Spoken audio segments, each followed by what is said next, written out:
السلام علیکم ناظرین، میں ہوں احسن ظفر پاشا اور آپ دیکھ رہے ہیں میرا یوٹیوب چینل۔ اسلام ایک ایسا دین ہے جس کی بنیاد گمراہی یا لا علمی پر مبنی نہیں ہے، بلکہ اس دین میں انسان کو بار بار علم حاصل کرنے کی تلقین کی گئی ہے۔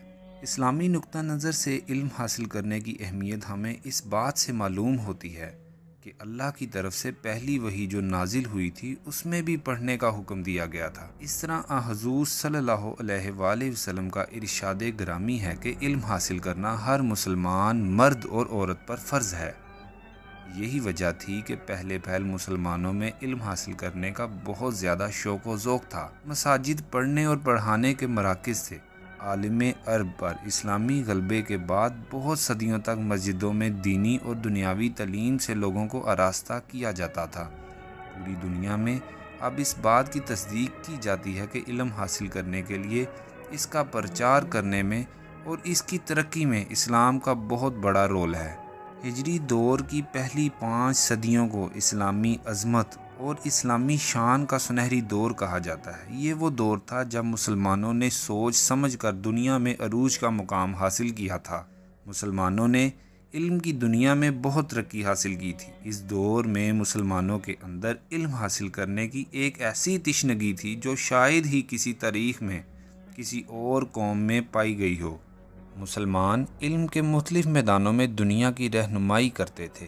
اس کامیابی کا ایک اہم راز اسلام کا لوگوں کو علم کی طرف ترغیب کرنے کا تھا، چونکہ اسلامی نظریے کے مطابق علم حاصل کرنا فرض ہے۔ یہی وجہ تھی کہ لوگوں کا رجحان علم حاصل کرنے کی طرف زیادہ تھا۔ اسلامی ادوار میں ایسے مسلمان گزرے ہیں جنہوں نے دینی تعلیم کے علاوہ دنیاوی تعلیم پر بھی عبور رکھا، اور یہ دور مسلمانوں کی ہسٹری کا سنہری دور تھا۔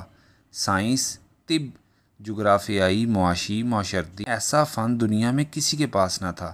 اسلامی تاریخ کے چند نامور مسلمان، ان کے نام آج بھی یاد رکھے جاتے ہیں: ابن سینا، ابن بطوطہ، عمر خیام، ابو بکر الرازی، جابر بن حیان اور حکیم لقمان۔ اس کے علاوہ بے شمار نام ایسے شامل ہیں جو وقت کی کتابوں میں لکھے ہوئے ہیں۔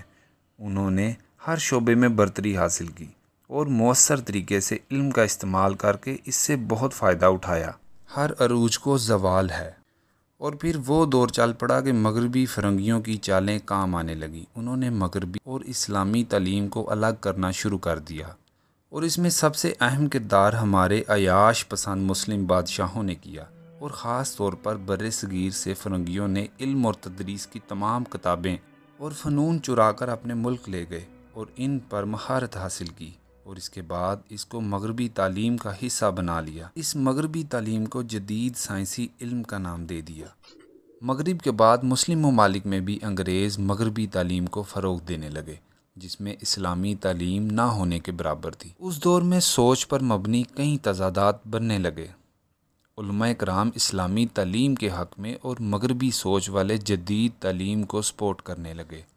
دیکھتے ہی دیکھتے جدید طرز عمل پر کچھ یونیورسٹیاں قائم کی گئیں جن میں جدید مغربی تعلیم کو اپنایا گیا۔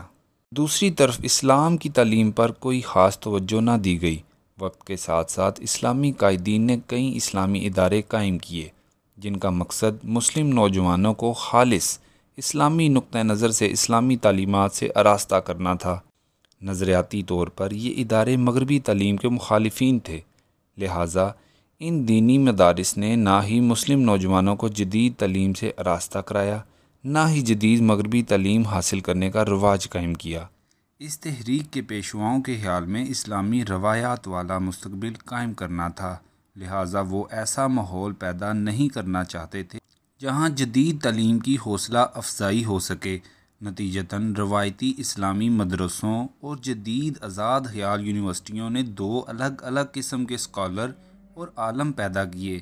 ایک روایتی عالم جو اسلامی تاریخ، اسلامی قوانین، اسلامی فقہ، قرآن و سنت میں ماہر تھے، لیکن جنہیں جدید تعلیم اور سائنس میں کوئی خاص واقفیت نہیں تھی۔ دوسرے وہ جنہوں نے مغربی تعلیمی نظام میں اپنی تعلیم حاصل کی تھی اور جنہیں جدید تعلیم، جدید فلسفہ اور سائنس میں ماہریت حاصل تھی، لیکن ان کے اسلامی معلومات نماز، روزہ اور مختلف مواقع کے رسومات تک محدود تھی۔ آج کل ہم دیکھتے ہیں کہ مسلم نوجوانوں میں جدید تعلیم حاصل کرنے کی ایک مضبوط لگن ہے۔